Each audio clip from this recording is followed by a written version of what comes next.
I see it. It's being live streamed and recorded as we speak. So hello, everybody. Hello.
Okay.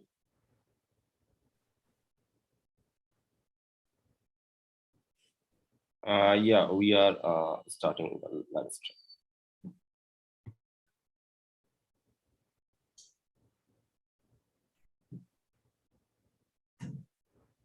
Okay, so as people join here, one of us will be letting them in, and otherwise people are, on live LinkedIn and YouTube. So welcome everyone. Solve by Design and IDF Kolkata are very happy to welcome you all for this event to mark the World Usability Day. Happy World Usability Day, everyone. A warm welcome to our keynote speaker, Elizabeth, and the speakers for our today's panel discussion, Alipta, Aniruddha, Robert, and Sangeetha. So really brief information about World Usability Day. It's a single day of events occurring all around the world. And I'm happy to inform again, this time, according to the events listed on the World Usability Day website, probably we are the only ones from India to be hosting this event. And it's really commendable that we are doing this straight for the second year. Thanks to everyone. And Elizabeth, along with Miguel, started this idea of World Usability Day in 2004, and it's currently being run by Elizabeth. It promotes values of usability engineering, user-centered design, and universal usability. And it has focuses on a number of charters like education, health, government, communication, privacy, security, and entertainment. So every year, the organization comes up with a theme. And this year, as we all know, we will be speaking about the theme of this year, 2021. And I'm sure Elizabeth can give us more insights on this soon. Again, welcome all. A little introduction about Elizabeth. We are very happy to have the founder and director of World Usability Day with us, Elizabeth Rosenzweig. She is the principal at Bubble Mountain Consulting. And as the founder and director of World Usability Day, she is responsible for the strategy and coordination for the global event to increase awareness and importance of user-centered design. She's been running this for the last 15 years and in 44 countries. Probably it's even more now. And Elizabeth is a design researcher, a UX expert, and She shared the book she authored. It's called Successful User Experience, Strategies and Roadmaps. And I welcome Elizabeth to present her keynote for our event. Welcome, Elizabeth. Thank you so much. I'm honored to be here for the second year, and I'm honored to be here in general. It's always fun to work with you guys. So I'm going to share my screen and get started. See if that works easily. Okay.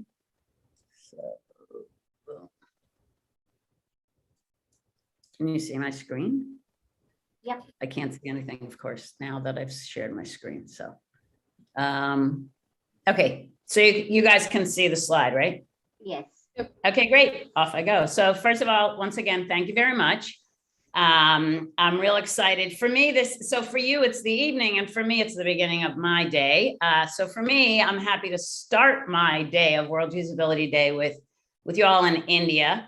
And I think it's a great, even just this moment in time right now is a great example of our theme, because it's about designing our online world and how do we operate within that online world. And I'll be talking about that in a minute, but I'm real happy to be working with Solve by Design. So as of last night, here's the map, and you're right. This is the only event in India this year. And so I'm even more honored. You're pretty much representing Southern Asia. And that whole empty part of that continent we see on the map. But we're in 18 countries this year. Over the course of the years, we've been in probably about 45. It's just, they're not always exactly the same. And this year we have 44 events. I think there's actually more events, but sometimes people are now just doing these like privately within organizations and not always posting. So anyway, so it's very exciting to be here. And once again, you are a part of something much bigger. So you look at the map and you see India's connected all over the world to everyone else doing the same kinds of activities. And that was one of the reasons we started World Usability Day. So today I'm going to talk about four things. A little bit of reflections about the last year, and then move into our theme, designing our online world. And then I want to tell you about our initiative with the United Nations, and then how you guys can be involved. So first, I thank you, Rashmi, for mentioning my book. I learned Marketing 101, you always got to promote yourself. So here's my book. It pretty much summarizes my thinking in sort of our field and how things have gone. And I also use it as a textbook when I teach at Brandeis and Bentley University. You can get it online. You can get it as an ebook. It's also free if you're on O'Reilly Safari. So anyway, if you read it and if you want to talk to me about it, reach out. I'm always happy to talk to people about this. So for those of you who were here last year, you may recall, we were just sort of getting started in the pandemic, or we had been in the pandemic for a while, and a lot of people were saying we were all in the same boat. And I think I pointed out last year, we're actually all in different boats in the same storm. The storm has actually gotten worse, as obviously not better, even though we are, moving along. So I just want to spend 1 minute thinking about sort of what happened in the last year.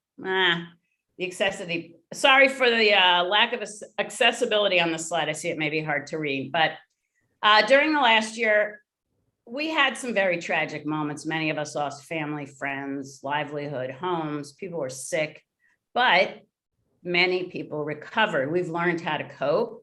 Many people have been vaccinated. I know not enough and more need to be, but I feel like I'm trying to be, look at the bright side, because that is a coping mechanism, but, and also a way to look at design. We found new things to do. We were creative. We did find new ways to connect. And that's why we're thinking about being online as just a normal way of connecting, right? And many of us discovered we had resilience and we had strength that we never knew. And a lot of that, I feel like I'll just speak for myself, has come from connecting. And again, connecting online, because that's what a lot of us have to, it's one of our only options in a lot of situations. And it's led us to some very, very interesting new things. So this year, this isn't the one, I actually attended a wedding online. I mean, not this one. And I would have never been able to do that. My friend's son got married in Australia, and she was able to invite, I remember her sending the invitation. She said, if it was in real life, I wouldn't ask you to fly to Australia, but this way you can, attend. And so we had 400 people online, and it was really very moving. I felt involved. There was lots of ways that we used Hopin, which gave us an ability to sort of have breakout rooms, but we didn't call it breakout rooms. There were tables. I don't know if you have this in India, but when we have big events and, like different families or friend groups sit at different tables. And so we were able to do that. And I got to meet my friend's extended family, which I had never met. So I felt like I attended an actual wedding. I mean, it was kind of amazing. Sadly, I attended 2 funerals that way also. So I wasn't as happy, but I was able to connect. My own family, actually. My dad's sister died, and he was able to attend the funeral and give a eulogy because we were with him in his home, and my brother was there, and we had a funeral online. So we are starting to match this mental model of real life with online. I don't think we would have moved that quickly if we didn't have to. And so that's part of what happens to the human condition. We adapt, we are resilient. And I had some great times. So on the right, you can see this group here in Boston. We used to have dinner once every couple of months. Now we got online. And we had a lot of online events. So the one you see was our Blue Night. And we would have themes. A lot of this was organized by Eva Canasti, who's the chair of the program that I teach in at Brandeis University, user-centered design. But these people are all just, people we would tend to socialize with, like the way you're having this event. Some of these people you see on the right are people I would have been with at other events. So we did find lots of ways. And then we had this huge conference in Boston where we usually have about 1,000 people attending in real life. And we had about 5 to 750 online. And again, we actually used Hopin. This isn't an ad for Hopin, by the way, but it just works real nicely. And so we were able to do that. And the one on the left is my family celebrating my nephew's 16th birthday online. And this was the first birthday party we had online. It was May 2020.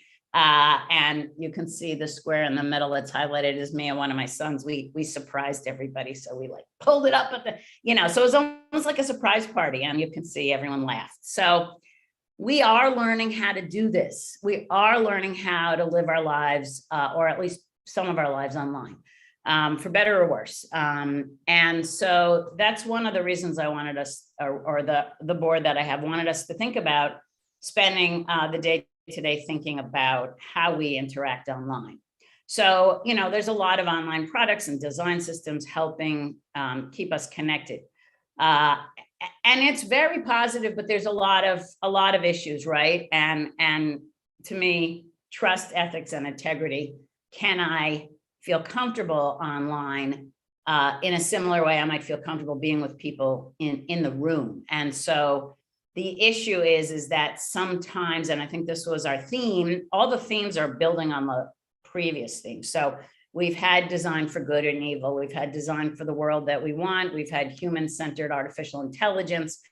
And all of those themes sort of build to what's happening today, which is how do we build trust, and how do we make sure that we don't design for evil by accident or on purpose? And that's a whole other talk for another day. But in the sense of how do we ethically provide, products and services that will make the world better, that will improve on the human condition?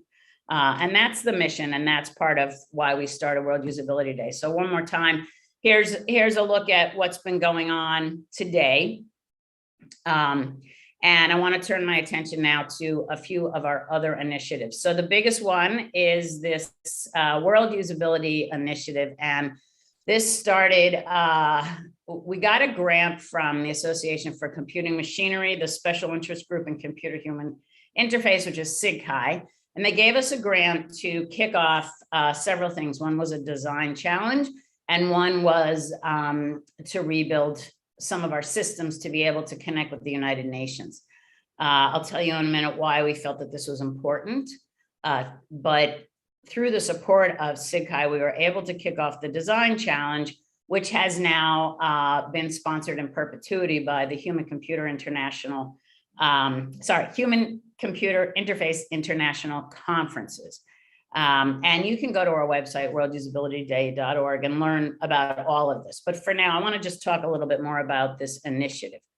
So we believe that usability it's a right. It's not just a nice to have. Things have to work. And when I say usability, I'm not talking about just usability testing, which is sort of, as we've evolved as a field, we keep calling ourselves different things or breaking us apart to UX, UI, IA, and all that. And we're using usability as the encompassing word to say, is this how things work? This is how things work. The opposite of usable is useless. So that's the frame that I'm thinking about this in.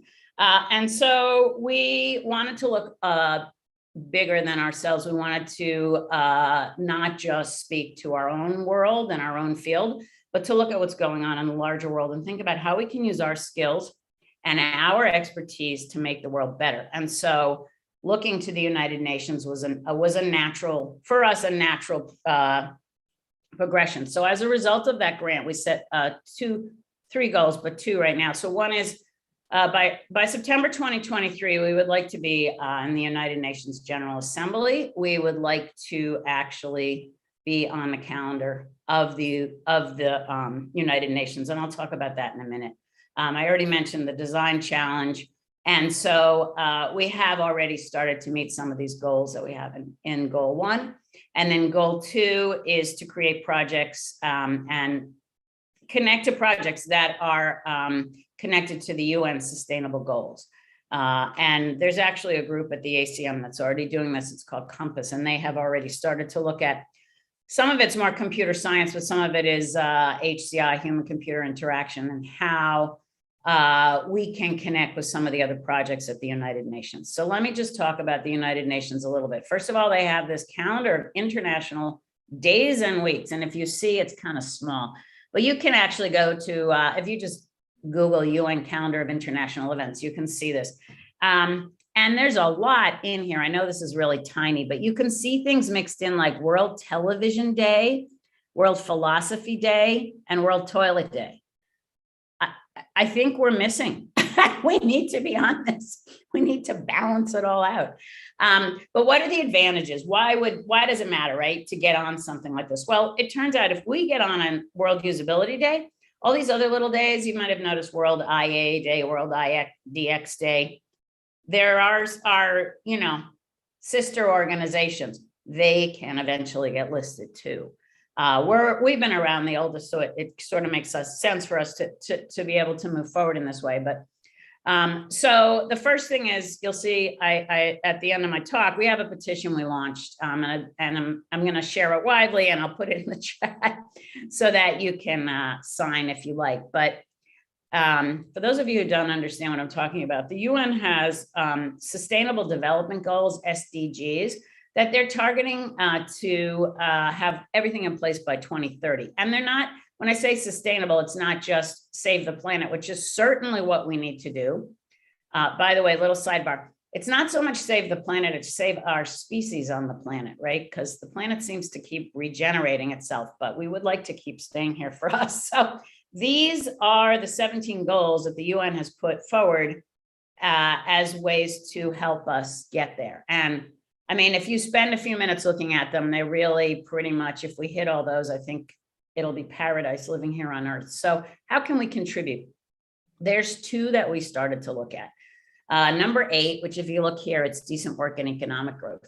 So the idea with number 8 is its inclusion and sustainability of economic growth and development and employment, which really is something we can contribute to. I know, because World Usability Day has put in place a lot of professional development that has produced a lot of professionals who are now suited to get a lot of these jobs that are coming forward. So we are contributing in that way. And here's some pieces of what's happened. And again, this is all on the UN website, but if you look at that one sustainable goal about economic recovery, you can see there was a big dip in 2020, but things are starting to come up.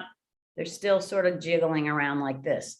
One of the issues is travel, which the United States just opened back up. And I know a lot of countries are. And by the way, I don't think it's because the pandemic is over. I think we're moving into more of a endemic stage where we're just going to have to deal with it. And so that is, I think, leading to some creative solutions, but you can see the impact has been pretty extreme.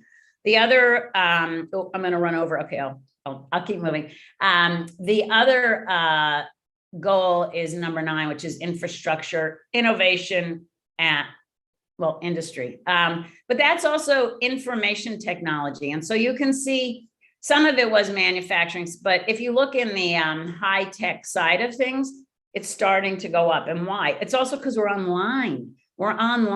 And so there is so much opportunity here in this space with the United Nations and the SDGs.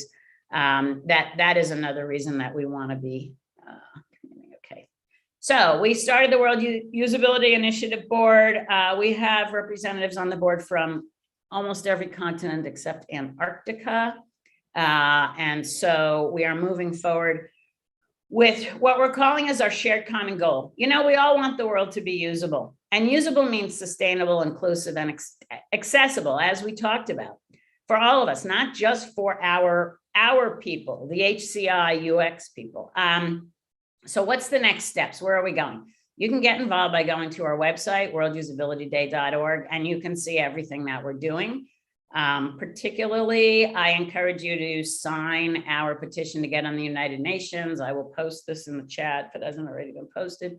And I really encourage you to share this widely and sign. We need to show the support so that we can get on that calendar. We also have a channel on YouTube that you can subscribe to, and a lot of what's going on today will be put up on that channel. You'll find the speaker series on the channel. The speaker series is a year-round seminar series that I kicked off last year. The idea is to strengthen the voices of those underrepresented, sorry, it's still early for me, in the field. And so I am open to working with anyone. It's a mentorship situation where you work with me, and then we do a seminar at the end, and it's usually, seminar runs about an hour and a half. So if you're interested in that, you can find me on the World Usability Day website, and you can send me mail. And I don't know if we have time for questions, but thank you for your time, and I'll turn it back to our speakers. Thank you so much, Elizabeth. I think each one of us could resonate with a lot of your thoughts, be it online presence with our near and dear ones in good times and bad times, and also about the Sustainable Development Goals from the UN. And we have done our part. Some of us have done our part by signing the petition, and from Solve by Design, we encourage all of you to do the same. For the betterment of the world. So let's hop on right onto our panel discussion today.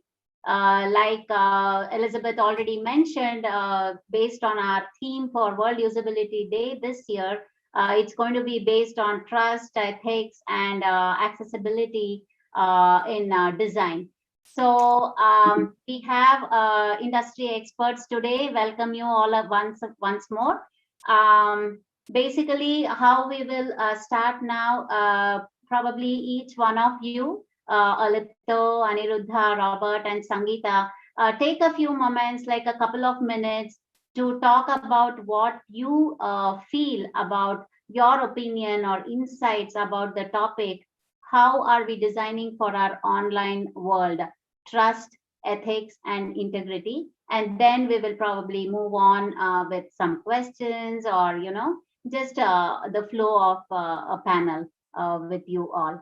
So welcome again, and probably each one of you, maybe let's start in alphabetical order. Alipta, please go first, and just give us your insights about the topic. Yeah, thank you so much. First of all, thank you so much for inviting me in this forum, and I'm honored to be here.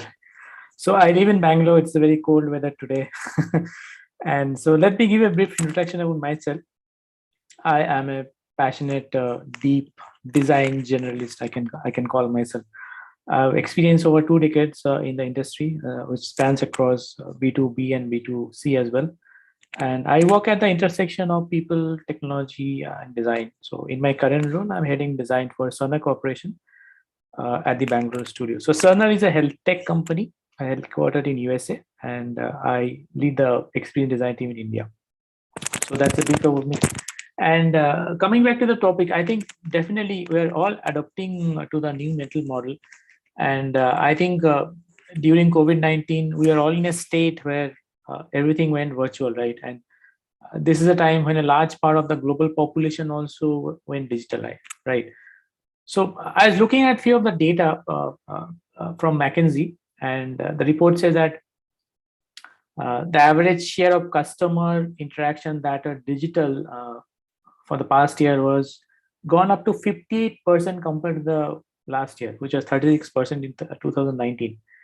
So which means that we have invested a lot in digital technologies, and we have really added a lot of new features in our product and services. We enhanced them.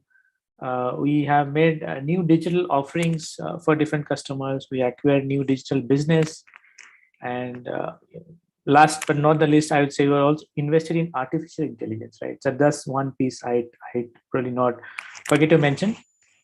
So I think overall, there's a huge evolution in your entire business portfolio overall, right? And from Cerner perspective, I would say, especially during the healthcare industry, the focus on more on the pandemic side, right? But the focus on more on building a lot of informational dashboards and multiple other stuff. So that's how we started, and we also work for different hospitals across US to keep a track on their COVID-19 patients, their bed capacity, and we also identified some of the health system where we shared our data to them to support studies, different studies on both medical treatments related to COVID-19, right? So there are multiple other things I can talk about. Maybe I'll pass the mic to the next speaker who's still there to be introduced to the larger audience. Yeah, thank you, Alipta. Aniruddha, let's hear from you. Sure, thanks, Rashmi, and thank you, everybody. As Alipta said, thanks from my end as well for inviting me. It's a great pleasure to be here and talking to all of you, and hello to the audience that's watching us on YouTube and LinkedIn and other places like. Well, let me take a minute on introducing myself first. I come from like a background in STEM education and then education and design. That's what I've practiced throughout my career. I had started with small stints in design startups back in India in Bangalore, and then a small research experience working on interactive tables before IoT got mainstream back in the day. And then I've spent better part like close to 12, 13 years now in the consulting area. So I work in B2C, B2B enterprise markets, clients across domains, and luckily also had the opportunity to work in multiple geographies, India, Middle East, American clients, UK and Nordic clients, and the likes. I'm currently based since the last few years in London, I currently work as an experience director with Cognizant's digital experience practice. So that's a little bit about me. I think, but I was thinking about what I wanted to start with, right, in the panel, and I was just thinking I'll probably share my own thoughts and reflections on the topic, right? I think at least what I've experienced in my career from where I started and what I've seen in terms of demands coming from clients, as well as perceptions we have seen from the market and customers, right? I think we had started with kind of quite a traditional and old school view on usability. How do we improve effectiveness, efficiency, satisfaction? How do we make, as and when mobile smartphones, tablets got popular, we started moving into this mobile first omni-channel designs. How do we make sure our services and products are present everywhere, right? So that was almost like the first wave of it. The second wave was kind of us maturing our own practices, right? So how do we make sure whatever some of these are, by the way, battles that I believe we are still fighting. I don't think they are accepted all across the board even now, right? So things like everything that's being designed and delivered, for that to be accessible so that everybody can use it.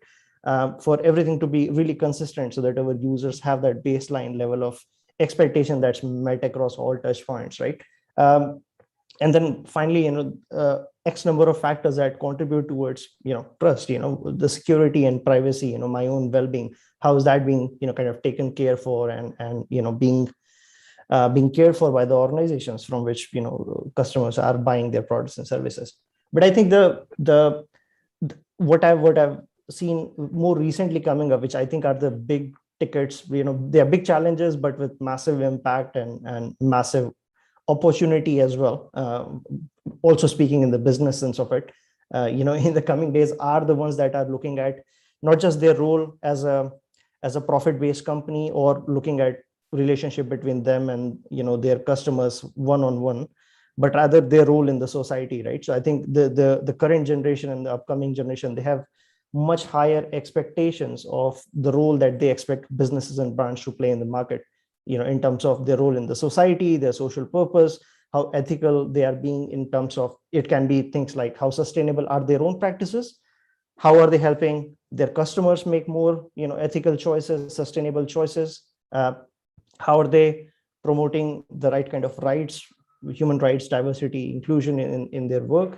And these are, once again, not just in their own working practices and their own organizations, but for example, for some of the big debates that are happening worldwide right now, people are expecting brands and companies to take a stand, when they think that there are certain, kind of human rights, being violated, right? So I think the current customer expectation, which I believe is just going to go stronger as we progress, are going to be more for brands to play a much wider role in the society in many areas, right? By the way, this also applies towards their own staff, right? So there are stats showing how workers, the workforce increasingly wants to work for organizations that have a strong, kind of moral compass and a big social purpose that they're delivering to as well, right?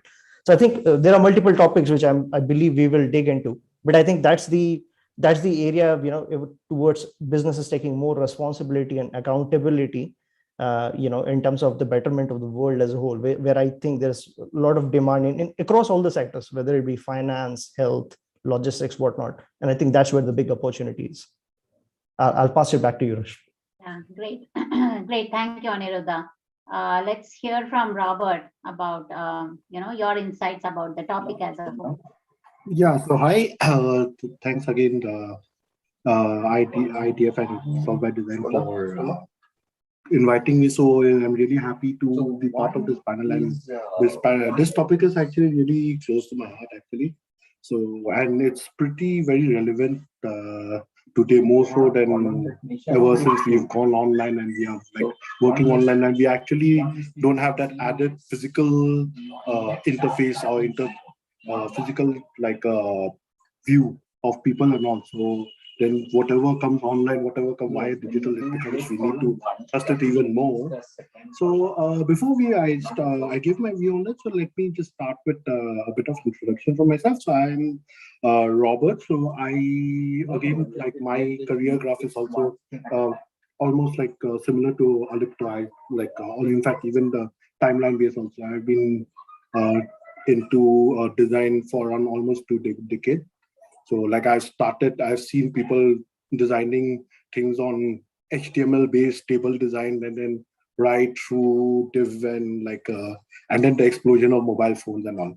So I've actually seen pretty in close quarter, seen how online and how digital design have progressed and how it has evolved. So about me, so I work with Quantum Invention. It's part of Continental Automotive. So our company is Quantum Invention is headquartered in Singapore. So we deal with intelligent transport system. We deal with navigation system, and also intelligence smart city systems and all. So yeah, basically navigation and logistics kind of thing. So yeah. So with my view on about ethics, trust, and integrity, so I would like to actually touch upon more into the trust part of it, because ethics and integrity is definitely it's there, but trust is something that it goes both ways. So it is something like, and more so, it's now more needed than ever. So what I feel is, in order for us to be more trusting, or in order for us to design a system which is trustworthy, okay, so it needs to have few ingredients about it. Let's say user control, what we can see, when we can see it, how we can see it. Okay, so that is important. And then also transparency. Not only what we can see and whether it is actually viewable. Actually, we can. It comes back to us. Like we are able to actually ratify what we are seeing and not. So that is a very important part of it. And then also maybe even accountability. We as designers and all, we are like the final gatekeepers. Okay, so if we feel because I'll tell you, the managers have their own numbers to take care of. Okay, the project managers, the developers have their own efficiency. How do you code it in efficiency? But we as designers, we are the closest to the users. Okay, so we are the seat.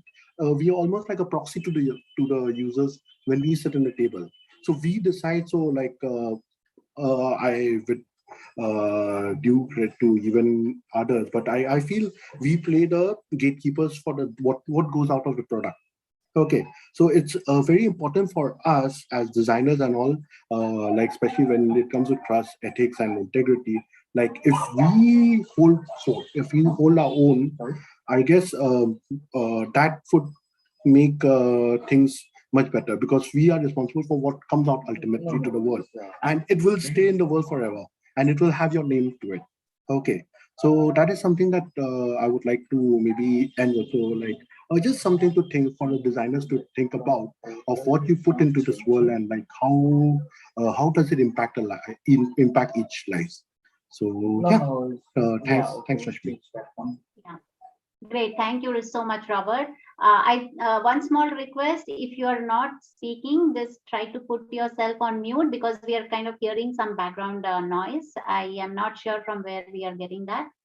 Yeah, I think we are okay now. Yeah, again, welcome Sangeetha. Let's hear from you. A brief introduction about yourself and the topic.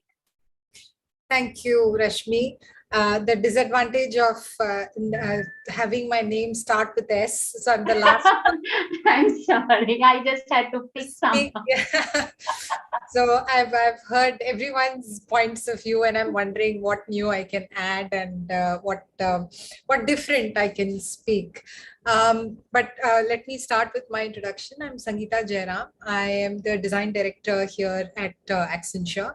I manage all designs that are, all the products, design for all the products that are developed as part of the assets and automation unit. But one of the greatest advantages of being in the position that I am is every day I get to see new requirements, new perspectives, new views, and new user problems that we get to solve on a daily basis. So every day is new, and every day is new learning in terms of what you can add new to the user and how you can solve their problems. So when you called me and you said, can you be part of this panel discussion on trust, ethics, and integrity, the first thing that came to my mind was, so far we were looking at things that are how can we improve the user experience, or what new we can do, or future of design and women in design, and lot of other things we have spoken earlier as well, and we keep looking at. But this is a topic that is very close to my heart, and that touches me immensely, and I actually resonate with it, not only from the perspective of design, but I think as an organization, what you put out there. So design is the face of the organization. So you start with an organization being very ethically strong and has high integrity, and you kind of propagate that kind of behavior everywhere. So, and design is the face of what you develop. So you it is basically execution of what your organization thinks, and you are taking that forward. And COVID is an example where none of us anticipated that we will go, online all of a sudden, and we will shut down. So we had to flip overnight. We had to change our models overnight. We had to think overnight, but everything changed, but we continued on our basic principles, which were, unshaken, and we continued like that. So I think ethics is a system of behavioral standards that you kind of set for everyone, and it has a lot of variations to it. It comes from your organization. It comes from your own ways of bringing up and what you do and what you have learned and your culture and a lot of things. And ethical design takes a step forward in translating those beliefs into consumable views. So you bring that into the system, you bring that in, you become the face of what is being perceived. So as designers, we kind of are not only the gatekeepers. I would say that I would go a step forward and say that we are kind of the flag bearers of what our organization thinks. And what we design, what we do, we become the voice of the customers. Sometimes we want to take it forward, sometimes we want to push back, sometimes we want to take that and say that, look, this is how things have to be, and bring that in subtle forms in our design. So very, very keen and interested to hear everybody's points of view on this. And this is what I think, and I think we're ready to, start our conversation as well.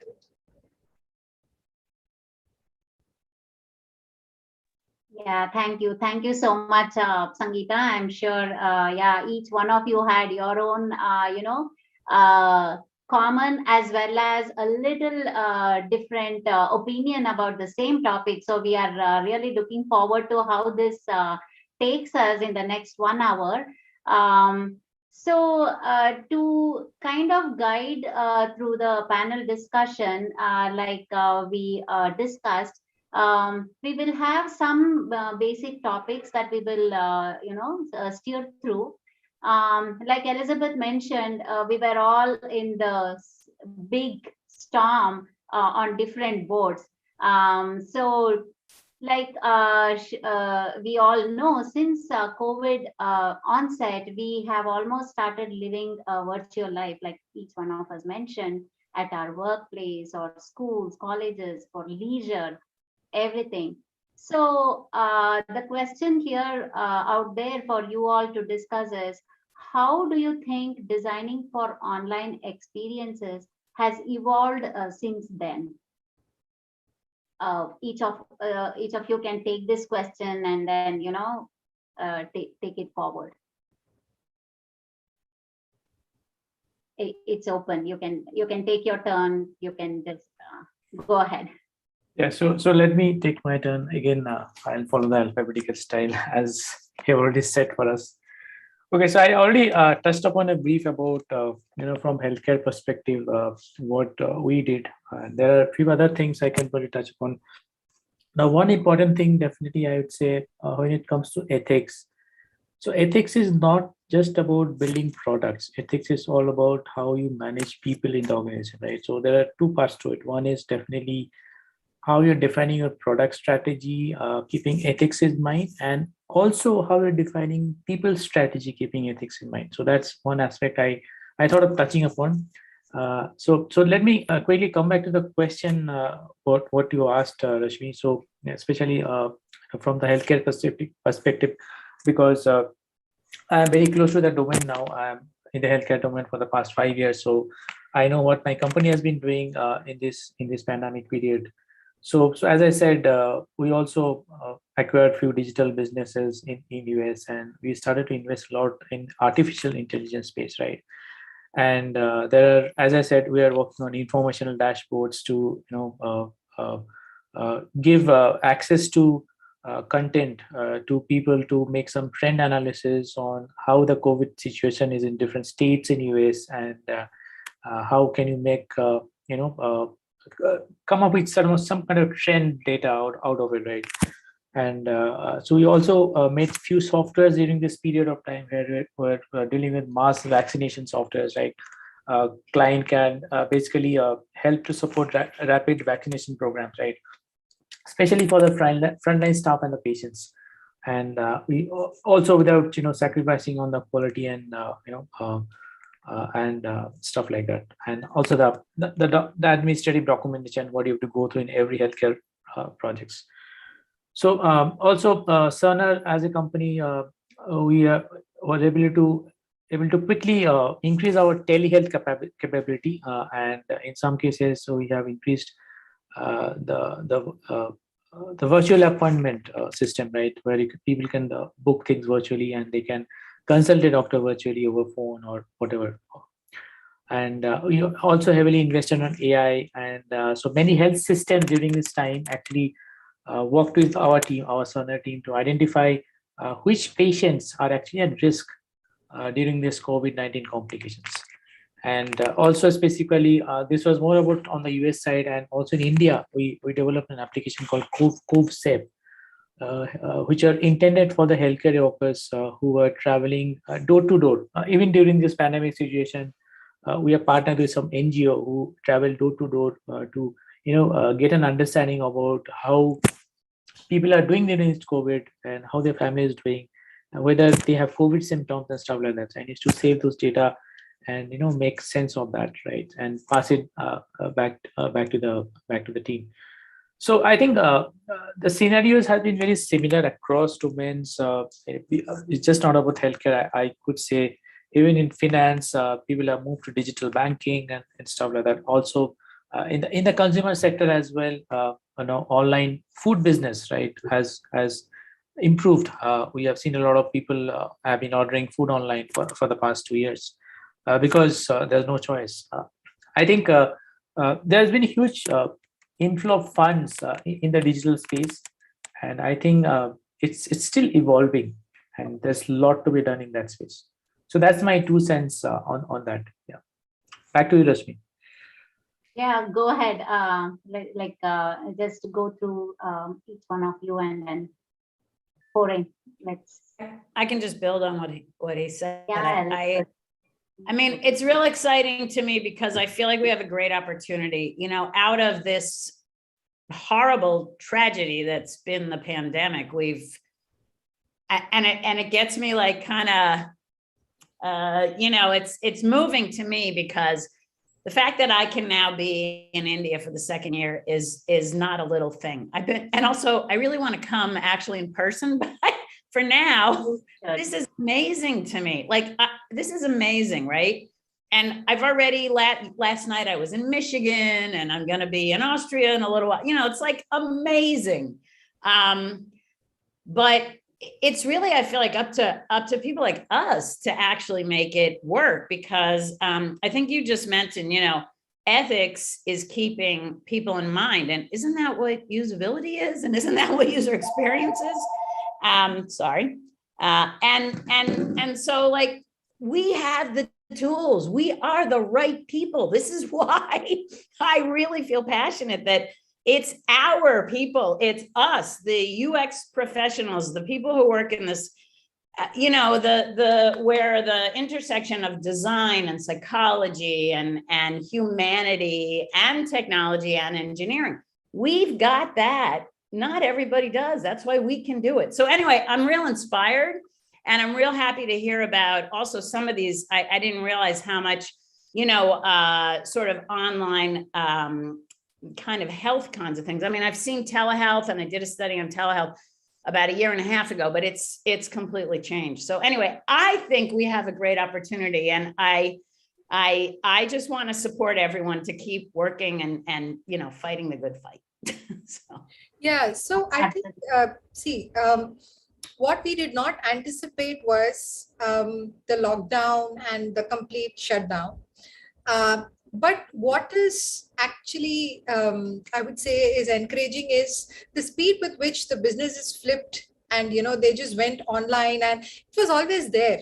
Earlier when we were designing digital experiences, and we were talking about experiences supporting your real life, and now it became the driver, and how you moved to that becoming your primary mode of communication, it put a lot of responsibility on us, because earlier we were supporting real life and now we were creating real life in a digital environment. And it was very important for us, and especially in a situation where all of us were away from our loved ones and people were stuck and all you could do was just, speak through digitally and things like that. And you had to create experiences that were near life-like and bring in that empathy and bringing that, connection was very endearing to see. And in fact, things that we did not anticipate, right? Having online consultations and, your healthcare, your school turning online. And I mean, I could never imagine children going to school on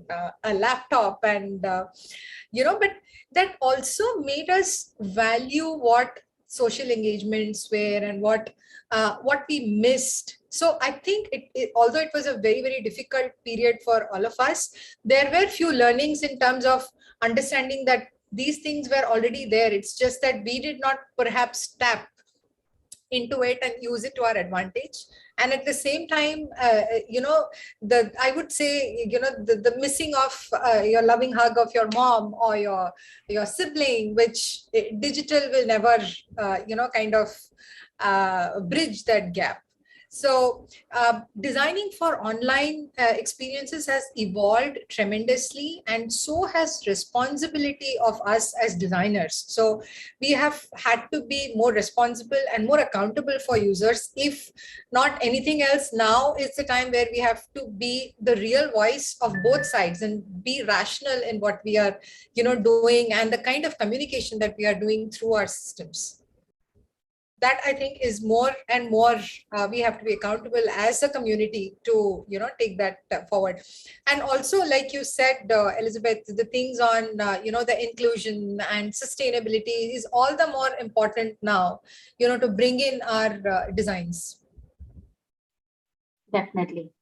I think a common underlying theme in all of this is also like a lot of assumptions have resurfaced and are now open, right? I think a lot of things that people just took for granted, or you have to be in office in order to be productive at work, or you need to do your 9 to 5s or stuff like that.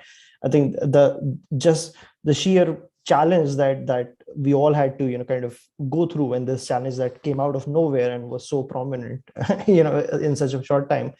And the world, well, obviously a lot of challenging situations have happened. A lot of us have gone through quite a few sadness and situations, but in general the world has not fallen apart. The work carries on. A lot of people have been able to carry out the work. Some claim to be even more productive than before, because I know, sir, as somebody who lives in London, I do not miss my 2-hour commutes every day, so so I think there are a few silver linings to this, and a lot of things that people just never ever thought of even questioning or thinking about if there's an opportunity there now is open.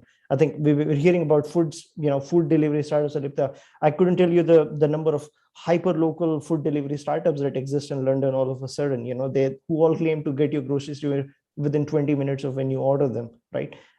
These did not exist, even in the world of Amazon Fresh. 20-minute delivery periods did not exist, right? So I think when you well, not just only online presence, but we are talking the overall experiences here, including the service design aspects and stuff like that. But the fact is, a lot of baseline assumptions have been identified, revisited, and flipped over, as we said. Yeah, but I'd like to just maybe touch upon one particular part of this whole online, and then how this online experience has changed, like a major part of it as well, because most of us are actually working. So I would say like online experiences, and because of this whole COVID thing, it has brought us closer as globally, but at the same time, I would say maybe it has driven us further apart as colleagues. I don't know. Maybe that might be one way of looking at it. Because what is happening is because now, because of this online thing, the biggest, I guess, the gainer would be the collaboration tool and the communication kind of tool. But then what we can see is like at least for me personally, because I'm a very people person. Okay. I like people just drop in when I'm working, and especially with us designers and all, we like to interact, we like to chat around and all. So I really miss that serendipity where someone I'm working and someone just drops by and then just comes over and then check on me all, and like we have a conversation and it leads to something else. Okay, so I feel what is happening, one thing definitely might have changed with the online tool is the well-being part of it. So even online collaboration tool and all, they are actually realizing this, okay, that we kind of like miss that serendipitous touch or serendipitous meeting and all. So you have ways like, in fact, recently teams have started something like where you can schedule yourself to check on yourself, like how you're feeling today at 4 o'clock. So I do that. Okay, so and then there are a few we are actually, our company is like involved with like testing a tool where randomly you connect to two colleagues of your with similar interests, and we just chat for 40 minutes, just like that, once a week. Okay, so I guess the realization, so while the well-being part of the personal well-being part with families and all, that has definitely become closer, but they are realizing also that some of the people and all, they might not have too many people around or too close people around, and for them maybe colleagues and colleagues are their only family, most of the people that they talk to and all. So I suppose that's where then they have tried to augment and come up with new features and all that checks in, and then like a digital, they put more stress on the digital well-being and digital check-in of individuals. So yeah, I think that is an important thing that has happened. Yeah, very true. I mean, every coin has two sides to it. So there is like, we have to consider both sides. Again, following up on the same topic, right? Everything coming online. We also have now issues with security and ethics and, cyber crimes and all that. So the recent times has shown the crime rate of the virtual world has increased, almost doubled, thanks to everything going online. So considering the introduction of things like digital currency and online banking and all that, if you all can touch upon a little bit about how you think security and ethics are related, and how these behaviors are shaping us all, of course, on the online world. Okay. Please go ahead, Elizabeth. I can jump in. Sorry. So first, I just want to follow up on what Robert said in terms, and I'll connect the two, your question. So in terms of maybe us professionals not taking enough care of each other or losing the spontaneity of somebody dropping into your office. And I'm a people person too. Like at first it was tragic. Like I was in a terribly sad place at first. And, I'm not saying it's gone, but like, I feel like I've noticed, especially not to push World Usability Day too much, but I've noticed even in the last, 12 hours where I've visited other cities. And last night in Michigan, they were using this, this tool. I'm not sure I liked it, but it was called Wonder, I think, as a way to connect. And it was sort of supposed to be, I'm not sure if this translates right, but a cocktail party where you can drop in on each other. I guess looking at your faces, that did translate. All right. And so there was students. It was like as if we were at one of these regular events where we have students and professionals. And I noticed it was working in that way, but it had to be planned. And so part of what I was thinking is, and I've seen this in other situations too, where we can be online, but everything has to be scheduled. And so what makes it so difficult is losing the spontaneity. And not to get too personal, I have 3 sons, and my youngest is currently in Germany, and his sweetheart is in Washington, and we were DC, and we were talking about how they can have a spontaneous relationship when they're like 7 hours apart and all this. And part of it was we have to change our thinking maybe about what spontaneous is. So let's say we schedule an event like last night, or those sweet kids schedule a date, but then the part that's spontaneous could be what happens inside that scheduled time, right? So like, I wouldn't call this activity spontaneous, except for the fact that we're sitting here, talking to each other. But what if we did an event like I saw last night, or this date that my kids had where they surprise each other, they're on FaceTime and who knows where they'll be, in a park in Berlin or in a park, and that, so within the context of the structure, they can be spontaneous.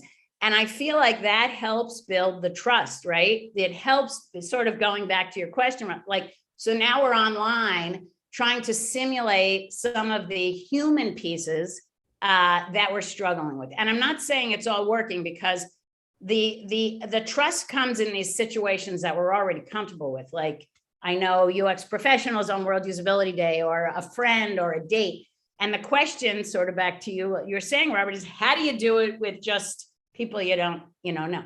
And that's where security is the biggest issue, because I'm not going to be, if I don't feel safe, I won't let my guard down, right? So anyway, that's my thoughts on all of that. I'll let somebody else talk. I yield the floor.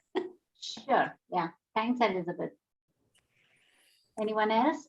Yeah, so definitely, Robbie, I definitely agree to what you said, and both Elizabeth and Robbie. So design actually is a team sport, right? And you have to sometimes collaborate on whiteboard and make it more spontaneous. Like, the decisions are coming out of your mind, and you kind of adjust to a lot of conditions, right?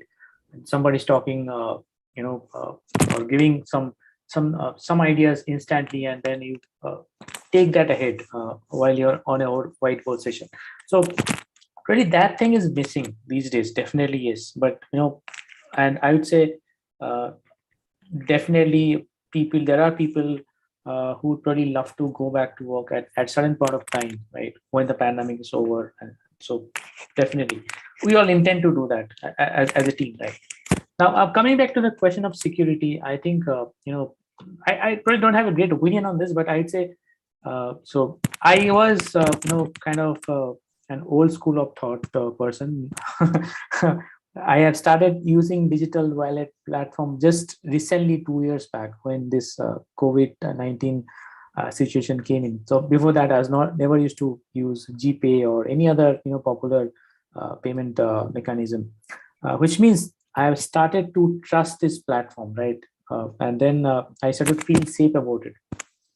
And when it comes to security, I would say I feel you have to secure your own stuff, right? So if specifically I'm talking about a system, let's say if the system is asking you to install antivirus, and so that's your responsibility to keep your systems safe from different attacks, right? So it's a choice you can make.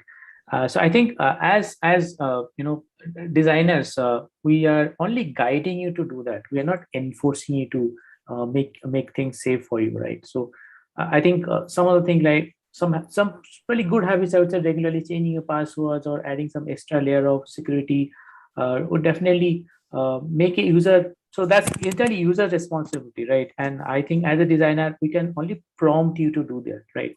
So those are my again 2 cents. I have a slight difference in thought in this. So see, as designers, when you are designing a system, you could prompt the user. But at the same time, I think it's very important for us to also decide on when we take the decision. So for example, let's say a security installation in your machine. So if I were to design that, or what would be the ideal thing to do was to not ask you for permission. So perhaps just tell you that, I'm installing this, and have an auto select option on. So it's like, guiding you and also telling you that, look, it's important to be secure. And second would be like, if I were to have a conversation with my best friend one-on-one, the things that I would speak to my best friend would be very different from what I would do in an online world, because I don't know who's listening, and I'm actually going digital and talking. So if that application were to tell me that your data your private data is protected and has a declaration that says that, look, you're safe in this environment and you could, be yourself. And that is maybe the application is already designed that way, but it's up to us to bring it to the forefront and say that it is, and make the user feel safe around that environment, so you are able to open up and be yourself. So those are small interventions which I think in the digital world, if we as designers can make those slight interventions, could actually increase both awareness as well as make the people safe.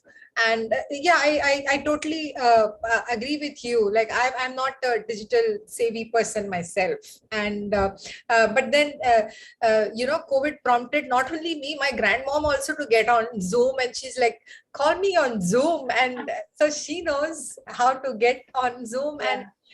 And you create that environment, and we as designers have the ability to create that safety net, where they can be themselves.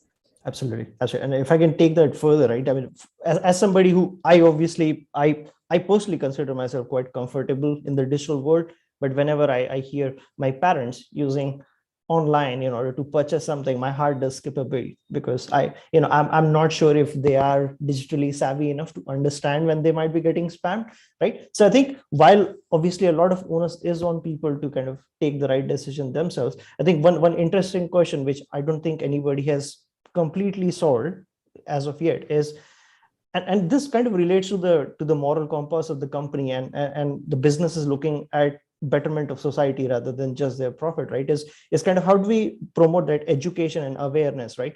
And I'm not talking about emails that I assume all of us receive timely from our bank saying that be aware of frauds, and here is how fraud emails look like, because sure, I'm sure they have some benefit, but we all know how much contextual help means, right? So what are the right ways in which we can not just focus on potentially early adopters and necessarily where the majority of people in the bell curve are, but also take care of the laggards, take care of the late adopters. And many of us, especially in India, know the wave that happened after demonetization, when people had no or very little access to cash, and suddenly pretty much all economy had to shift to digital overnight, right?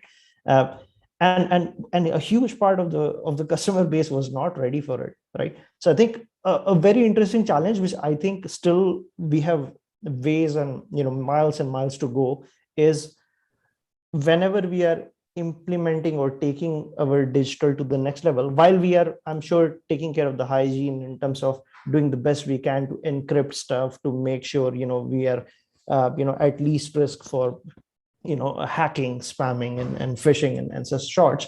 There is still that gap of kind of taking that laggards on board, and what can designers do, what can products and services do to bring them along the journey, and make sure that that gap is not essentially a vulnerability that potential criminals utilize and exploit.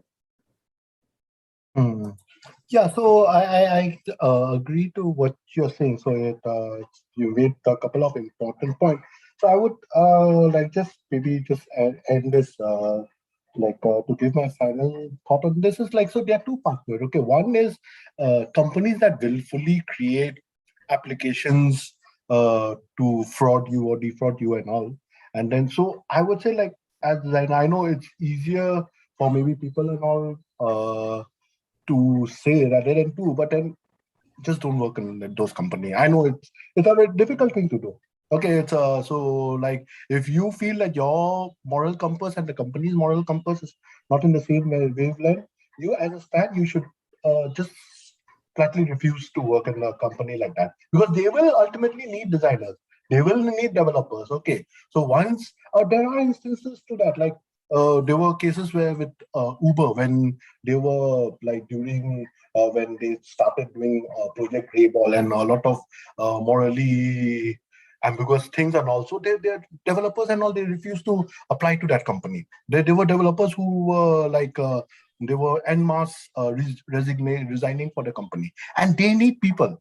They need people to do. So if even Google and all, also engineers, and also when you take a stand and when we take a stand as a collective individual, so I'm sure that might help, and that would work. Okay, so that is one case to it.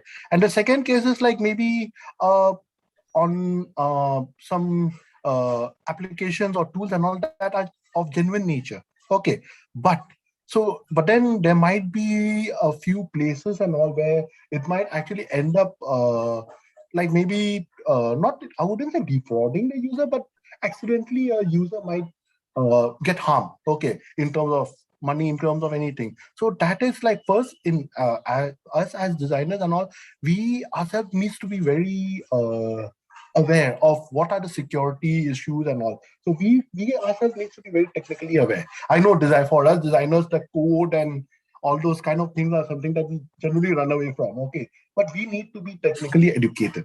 Okay, so where are the places where there might be there are potentials for harm to that user? So we as designers, we as experienced designers, we need to put enough guardrails on those places.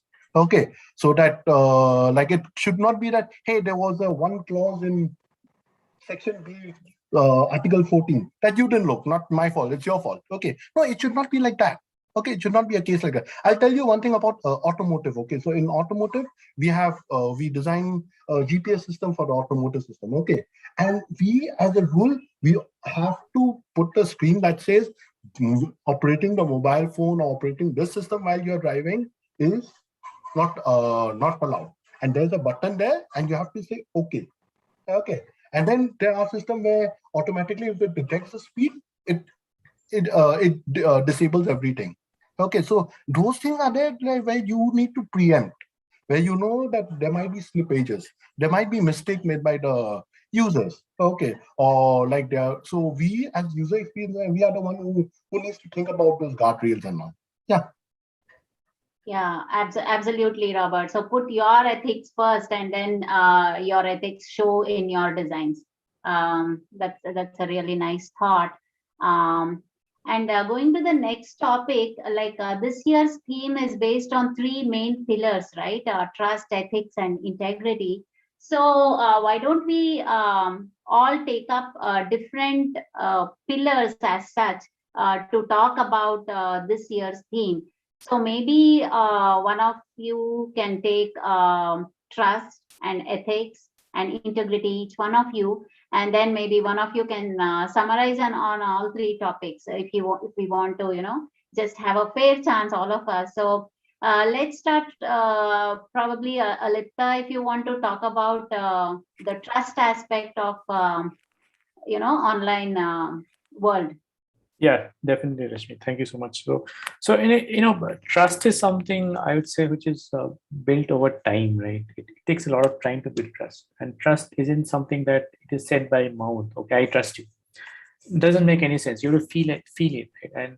And talking about humans, so when you start trusting someone, exactly at that point of time, when your actions are very consistent in nature, or it's probably something which is very making you feel better, right? That's when you start trusting people, right? Really, I'll just take an example. Really, your daughter reminds you every day about taking the medication on time before you go to sleep, and then you started to feeling like, okay, you started to rely on her and start trusting that, right? And so these are some areas.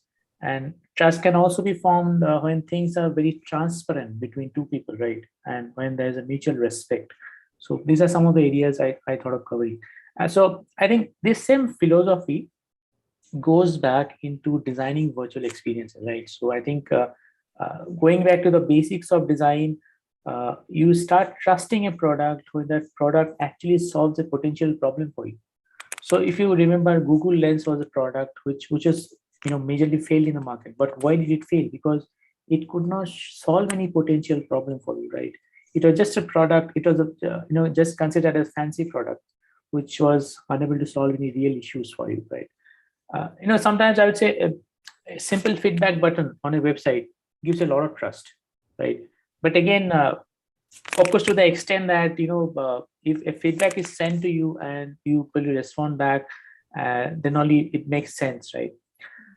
And I also say some trust consideration also be in the virtual world, it's also about giving a consistent, reliable, and seamless experience. Right? So let's say you subscribe to some news channel, or you subscribe to some kind of newsletter, right, or some website content.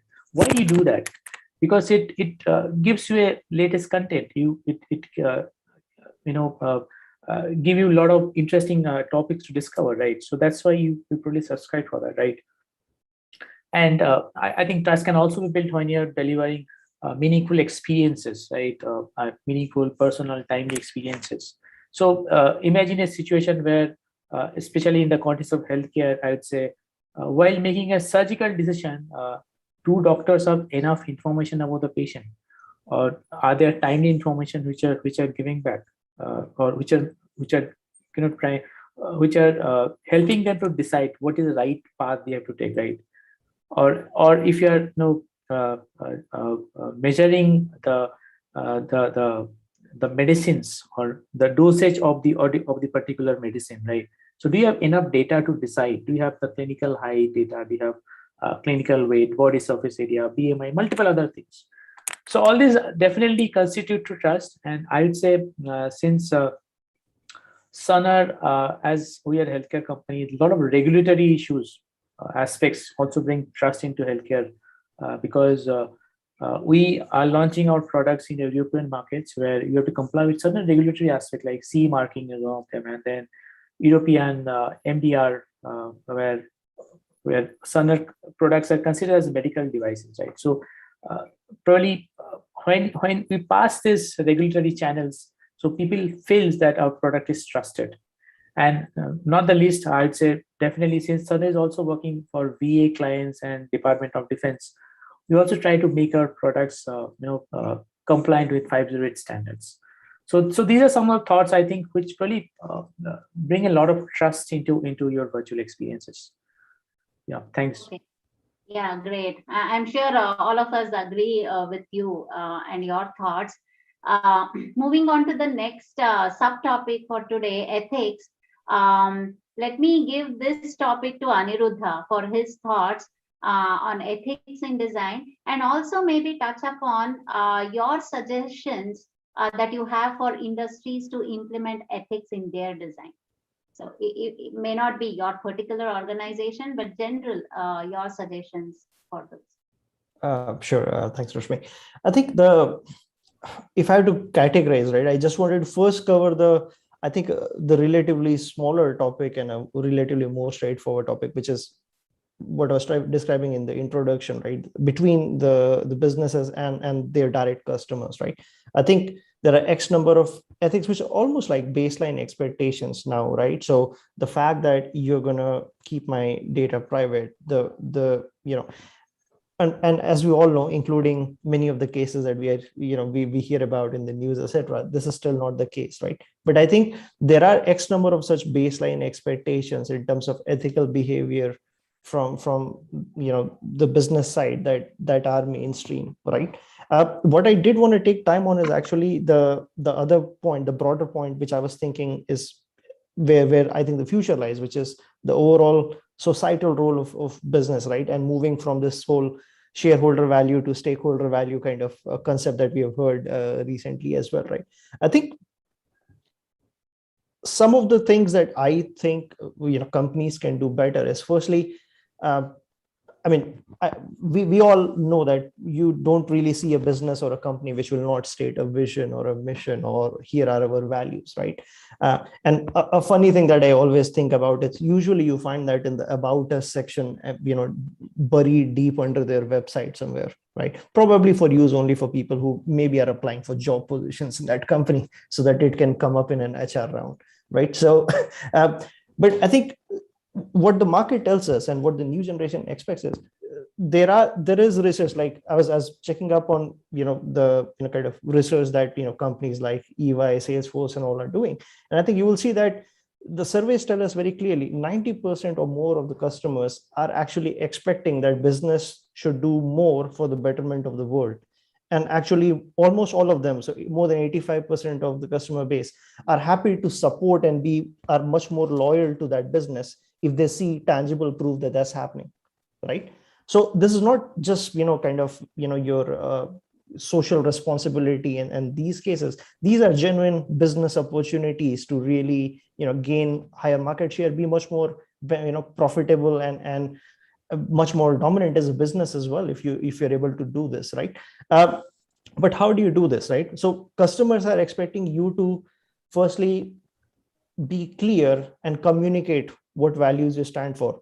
Trust and ethics, you resonate with your customers when they know what you stand for and they believe that that matches the values that they have and the point of view they have, right? By the way, the point of view is a slightly hot topic in nowadays, because as we all know, every point of view can also come with a set of biases, right? So while I think that matching of values is quite important, probably it's also a good ethical behavior in companies and to potentially not agree with a biased view just because it will help you sell more, or be more profitable, right? So how do we make sure that that businesses and brands make their stance clear on these things so that customers know and can potentially make the choice? We see it, at many places, right?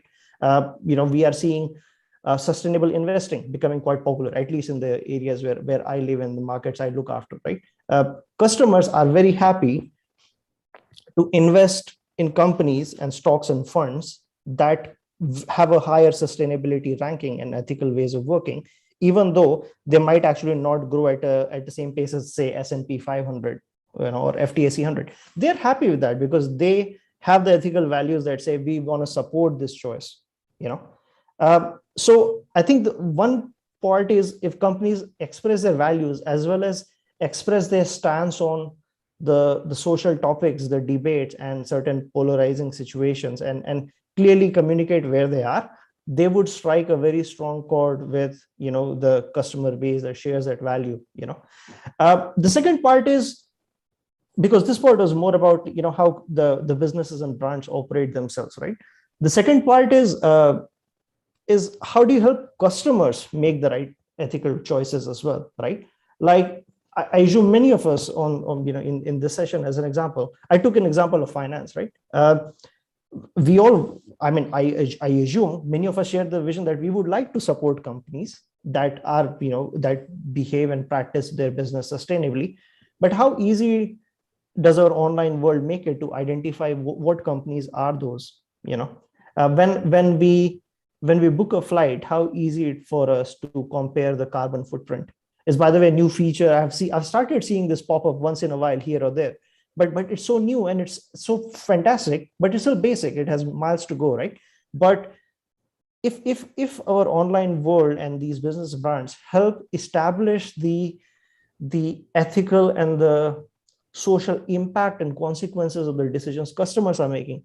If I buy this product, where was this sourced from? Is this ethically sourced? If I'm buying groceries, am I buying groceries that were locally produced, or I'm buying this from other part of the world, thereby having a lot of carbon footprint associated with it, right? If I'm making a travel, are you going to suggest me not just the carbon footprint of the plane, but tell me if there are better choices for me to take? Can you prompt me to say, if you take public transport, here is your contribution to the world just by making that one simple decision that helps reduce pollution. It helps does that, right? So I can go on and on, but like there are so many examples of these right nudges, which all of us as designers are well aware of. But now, rather than using them to help pursue customers to make a particular purchase or a particular decision, you can use that in order to help them make the right ethical decisions. But research tells us that if you do that, those customers love you for it. They'll be much more loyal to you. And this is not you compromising on your business and revenues and profits. This is just you playing the longer game and being really ethical to your customers. And it's going to come back to you in terms of, how you will see your work, your revenue, your profits rise as a company. What's more, as I was telling you in the beginning, workforce nowadays, and I don't know if that's a term we are using everywhere, but I have certainly read about this wave of mass resignation, the wave of that we believe we are going through over here, right? And a huge part of it, if you refer to the research, is associates suddenly realizing we don't, this employer that I'm working for, they do not represent the values. I think Robert was, talking a bit about that right earlier. If you are on the right spectrum and you communicate your social purpose and you not just talk about it, but walk the talk, you enjoy much better retention. You have much more motivated and engaged employees. So it's an overall win-win business. So I just thought what I wanted to leave, with this is, in terms of this discussion is, good ethical decisions from the business can be good business decisions as well. They just need to be done in the right way. And we have a responsibility as a designers, and I'm assuming we have more in the audience, whoever are in the business roles, the product roles, the research roles, to embed this in our day-to-day decisions, as well as make the business case for it when required, because it need not be one thing or the other. Correct. Yeah, absolutely, Aniruddha. Thank you so much. And again, the other pillar is like trust, ethics, and integrity is what we expect in relationships as well, be it friends or relations. And coming to online design, integrity is another thing that is, unmissable. So probably, Sangeetha, if you can have your inputs on this part of online experience, how to, incorporate integrity in design. Yeah, sure. Thanks.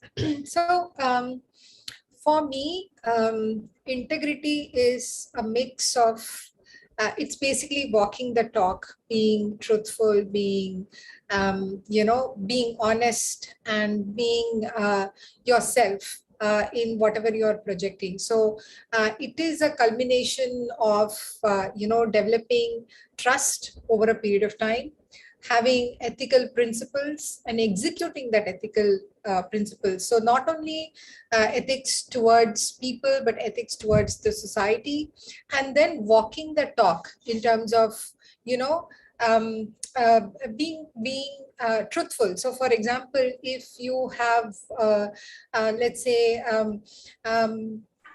certain things that are, let's say, let's take Domino's, for example. So Domino's says that you get your pizza in 30 minutes, but it's a reality that sometimes the person may not be able to reach, and and it doesn't have to reflect negatively to the person who is delivering. And you introduce a small nudge that says that it's okay for me if it doesn't come in 30 minutes. It shows that you're kind of being the face of the end users, you're being the face of the organization, you're trying to show that you care, you're trying to be honest, and you're trying to build something over here. So it's a culmination of everything together.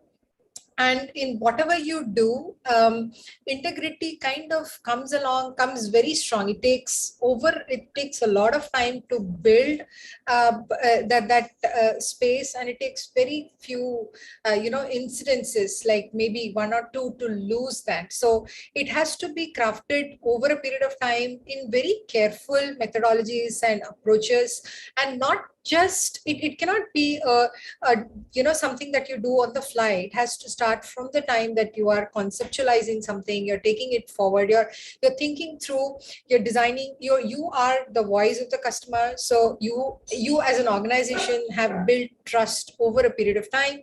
You have certain principles that you will follow while designing, which means that you are not taking certain decisions for the users. You're allowing them to make the choice. You're communicating the right thing. So for example, if you are having, let's say for YouTube, for example, so you have children watching YouTube, and then you are actually designing something to keep them entertaining and, taking that forward. But at the same time, it's important for you to also communicate, saying that, look, you've been watching for more than 40 minutes. So would you like to continue? Your child, you're less than 11 years. So it's a mix of everything, but it's doing the right things at the right time, and being consistent with the whole thing is what I would define as integrity. And it has to, kind of work together to be able to see it. It's not visible upfront. It takes a long time to build that, and even longer and more hard work to sustain that. Because once you build it, you're kind of setting it up for yourself, not just for you, but for the evolution of the product. So anything that you do newer and better also needs to, kind of bring that entire thought process and then take that forward. Great, Sangeetha. Thank you so much. And yeah, great thoughts and great insights about all the three subtopics. And if Robert can add on to these things, or have your insights on all these three, or summarize on all these three, that will be great, Robert. Yeah, so Rashmi, I'll just quickly touch upon a few things. So for trust, like I would say the basis, the extreme basis of trust is communication. Okay, so be it online product, be it offline product, be it relationship, be it human. So everything comes down to communication. The more like you are able to receive feedback, the more you are able to receive communication from the other end, and also to give it back. So I'll give you a very small example. So the other day, like I think in one of the sessions, like they had this thing like where someone was presenting design from Japan, okay, a Yahoo web page from design or something, and it was very clever. Okay, I found that a bit strange. I thought Japanese design would be more Zen-like, clean-like, and then like, but then later on, what I found out, what I started reading a bit about it, that Asian culture feels the more information you show them, the more trustful you become. Okay, but it's not the Western culture, but it's more like a Asian culture. And also that's why if you see a lot of informations about the page, about the site, or like if everything you laid up right in front, so it becomes like it becomes more trustworthy. So communication is definitely one thing for to build trust. Like again, it goes both way. Then for ethics, I think again the first and foremost for ethics is you, because since ethics is something like it's not there's something like written in stone, okay, or written there's a book where this is not like legality, and ethics is totally different. Okay, so with ethics, then first and foremost it starts with you, what you feel is ethical, okay, and like what you feel is it's right for the maybe society, is right for the people users, it's right for everyone. Okay, so because ethics is something that it keeps you ask someone, you ask a CEO of a tobacco company, he feels that whatever he's doing is ethical.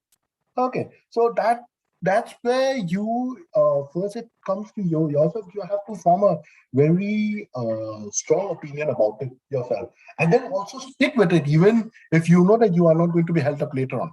Okay, so that is important. And then with regard to integrity, I would say definitely courage is important. Okay, because when it comes to integrity, like not only about speaking up when things are wrong, you see things that are wrong in your company, but also when you see things going wrong, wrong elsewhere. So that's where your integrity comes. Okay, and again, like what Sangeetha had said, it builds over a period of time. So, but before that, you have to be very clear of where you stand. Okay, and just like build over. Yeah. Awesome. Yeah, definitely. So if anyone has anything to add on to this, please feel free. Otherwise, I am not sure. We are kind of getting into the end of the panel discussion, the time we had planned for. Finally, on closing thoughts, no talk on design can end without touching upon accessibility, right? Because it's like a given. Every design has to have accessibility built into it. If any of you can add on to some points, touch upon accessibility and how that enhances trust in your design. If you can touch upon that topic as kind of like a closing remark for the discussion, that will be good. Yeah, I can probably pick up Rashmi, because at Cerner, accessibility is considered as the most important aspect of the entire design process. So I think as long as we build technology, we also need to consider people it affects, right? So keeping that in mind, I think Cerner has invested a lot in terms of making all our products 508 compliance. And since, as I said, we were working on with the Department of Defense and US government, and also different other customers across US. So accessibility is considered a very important feature, right? I'm just not talking about a person who is physically disabled, but person who is cognitively disabled. Let's say a person who have issues with memory, right? So let's say issues with understanding information, right? Pursuing an information. So all these things, while you design, you consider is very important and serious in our entire design process. I think through accessibility, I think you can make our products trustworthy, because we are designing it for certain user groups, and if they feel that this product is certified, or this product is certified by 5 standards or Americans Disabilities Act, then this product is safe and trustworthy to use. So that's my 2 cents about how your products should bring accessibility in and how actually you can bring trust in through accessibility into your designs, right? Sure. And anyone else? Just a couple of, if nothing else, just a couple of resources from my end, right? I think I wanted to just share with whoever is listening, if they are interested, to check out what we have in the UK. They are called the Government Digital Services, GDS. They have some excellent resources and guidelines and standards and service manuals everywhere online. The reason I'm not getting any cutbacks from the government for this, but the reason I still wanted to plug them in is because when I look at the state of, for example, government websites, obviously we as taxpayers fund so much of it. But if you look at the state of it, whenever I am in India, like I am now for Diwali vacations with my family, I already have increased stress before I've typed the browser, search for if I'm doing anything government related, right? Elizabeth, I had the same experience when I was doing a few things from the US government websites, an absolute nightmare to understand and navigate, right? But, yes. Yeah, but when we have worked on public sector projects here with UK government and the likes, right? The emphasis given on accessibility, and once again, as Alipta saying, not just talking about it in the traditional WCAG sense and stuff, right? But going up and beyond, right? How do we make sure these complex legal things are explained in simpler languages, so that they're written in plain language, so that people can understand it simply. They don't have to have a high IQ or understanding of legalese to figure out what's going on. It's so important to bake that in, right? Besides our day-to-day hygiene decisions, like writing accessible code and making sure you're doing accessibility testing like that. Their service manuals, in fact, also strongly recommend and mandate, when you're going through the testing sessions for whatever products you're designing, you should have people representing different needs be a part of your testing panel, etc., right? So there's some really excellent guidelines as well as resources. So, just because obviously we are wrapping up, I just wanted to share that with the team, so that if anybody is interested, please do check it out.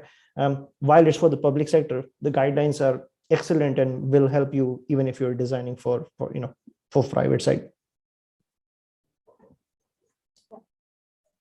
Yeah, I'll just add one last, so it's more like a personal experience from my side. Okay, so I think Alipta will know, and some of you will know. So I am I'm physically challenged. Okay, so I wear calipers and I have braces, and I use crutches to walk around. Okay, so whenever I travel, so I have the first time I experienced, again, just like what Aniruddha said, I don't get a cutback from Indigo, but that was the first flight that I took. Okay, and it was seamless. Like the way they treated someone on a wheelchair, or the way they treated someone on a calipers and someone with braces and all. So that formed a trust factor for me. Okay, so I am talking in terms directly from the end user point. So from now on, whenever I need to book a flight, I generally try to, even if it's an Indigo, if it's a slightly pricier flight, but for me, because that trust is there, that I will be taken care of from this airport to the next airport and end to end. Okay, I'm sure that there are this guidelines for other flight operators and also, but for me that becomes a kind of like a trust for me.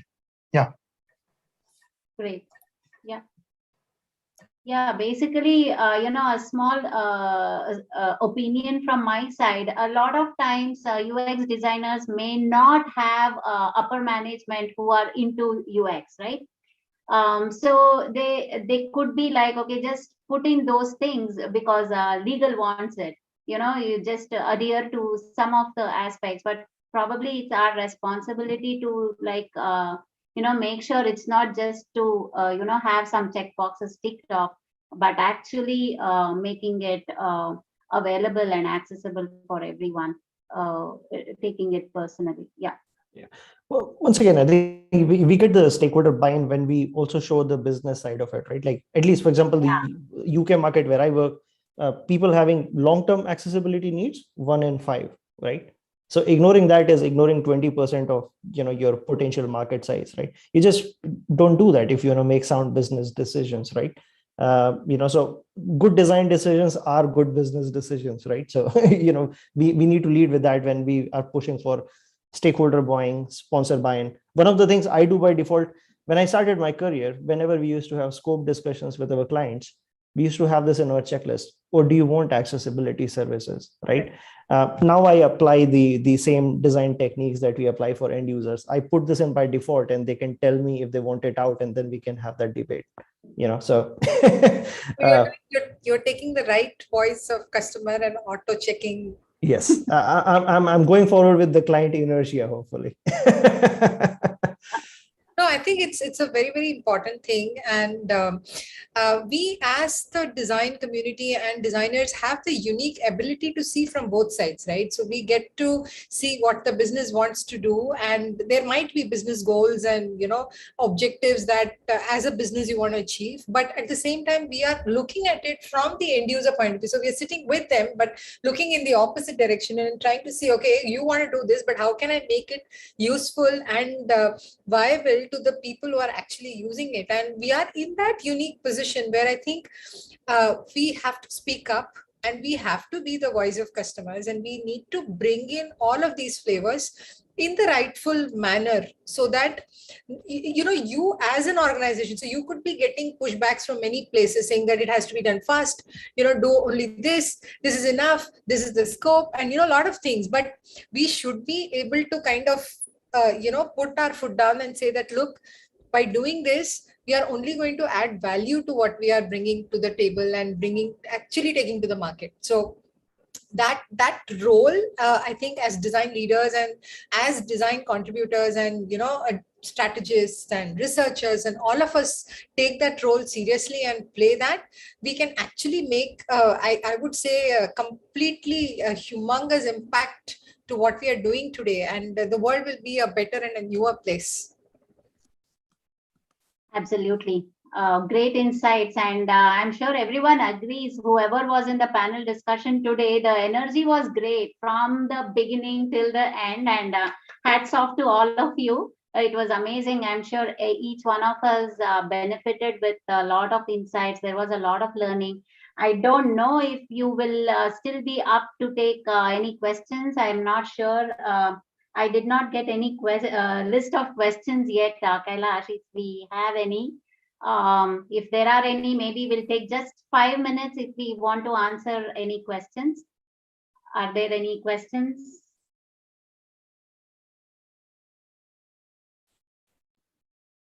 Not sure as of yet, but I thoroughly enjoyed the entire 1.5 hours, and that's the reason I did not talk at all.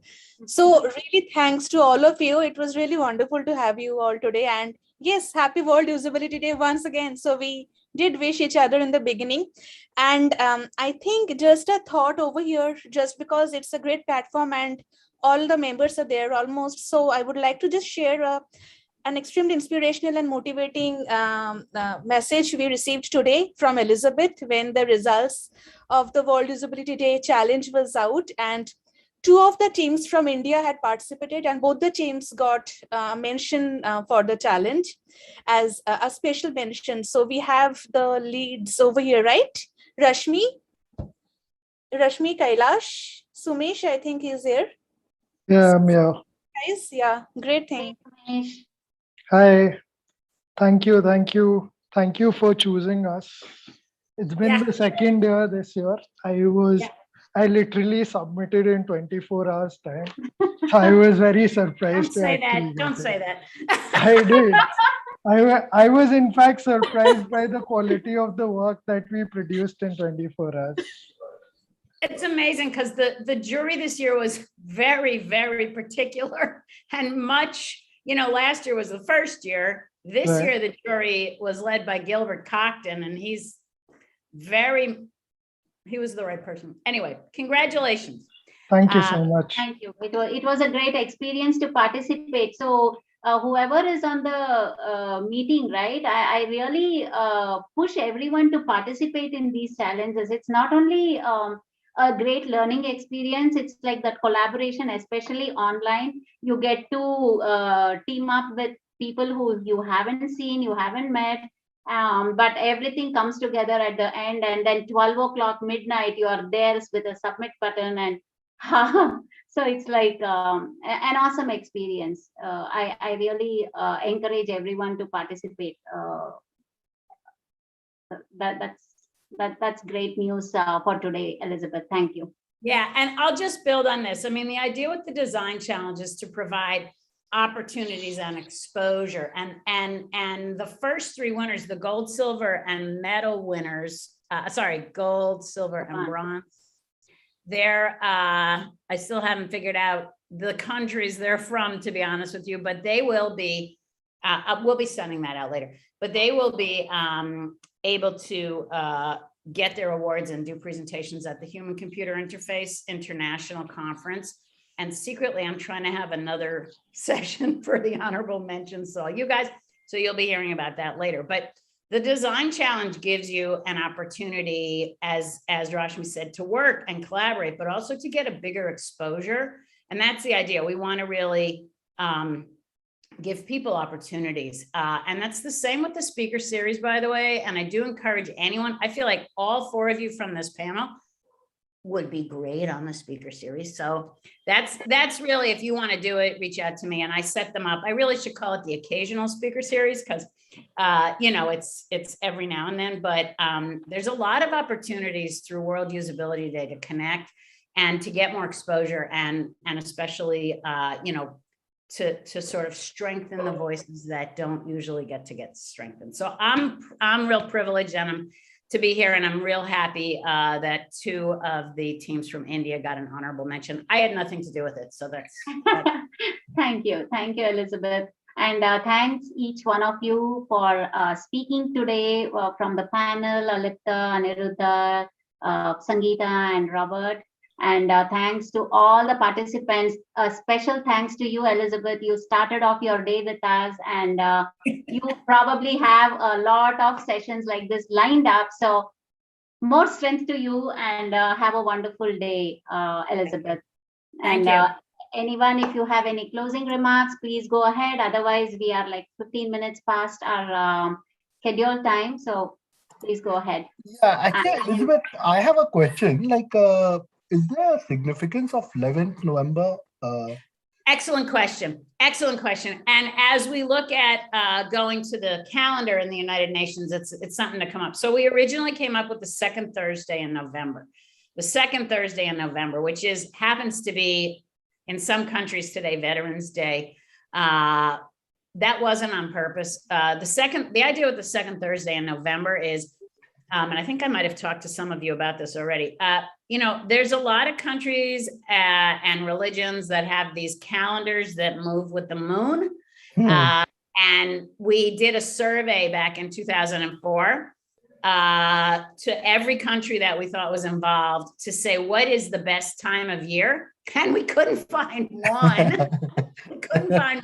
So somehow this early part of November mostly was not made. Okay, I say this because I'm aware of Diwali and all, just, usually it's not a major festival or connected to it, but, or also it's not always Veterans Day. I know all my friends in the UK are showing poppies and all. It's great. It's Veterans Day here. But anyway, so if you have other thoughts as we go to the United Nations, we may have to lock in an actual day as opposed to the second Thursday in November. And if you have thoughts on that, please let me know. We want to be inclusive and we don't want to leave people out and we don't want to make people come to events on a holiday or a festival. So, challenge. Yeah, that's interesting actually. Yeah, sure.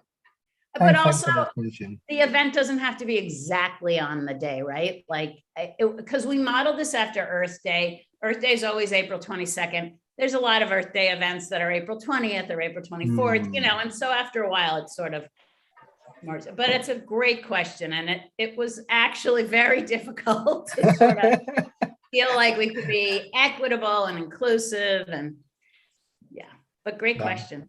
Okay, yeah, thanks, Elizabeth. Any other thoughts? I would like to thank all of you for having this the day and at one place, and especially thank to Elizabeth and to give us the opportunity to do this from India and for the second time, and to the speakers who agreed to be with us on this day in the evening, and thank you whoever who joined from in the meeting and on YouTube or LinkedIn. Thank you everybody. Thank you. Thank you so much, especially on a work day and tomorrow again being a weekday. So special thanks to everyone. Yeah. Thank you. Yeah. Right. Thank you. Yeah. So I guess close to the final thought, so that this is some since we are talking about design ethics, so like just a few lines from the conversation that I just literally heard like minutes ago from Mike Montero. I'm not sure. So I think if anyone who is into design and ethics, I'm definitely would recommend that you check up on his videos and all. So there was a line from his talk that I would like to just maybe read it out. So he said we need to fear the consequences of our work more than the consequences of speaking up. We need to fear the consequences of our work more than we love the cleverness of our own idea. You are responsible for what you put into this world, and you are responsible for the effect it has in this world. So I think that's a lovely, to end with. I think that there's a video called how designers ruin the world, or something like that, like by Mike Montero. I would definitely suggest like you all have a look at that. And it's a really wonderful video. Yeah, thanks everyone. I really enjoyed having a chat and learning from all of you as well. Yeah. Okay. Thank you, guys. It was great to be a part of this. Thank you. Thank you so much. Yeah. Thank you. Yeah. See you all. Have a great evening. Have a good day, Elizabeth. Yeah. Thank Bye. you. Bye.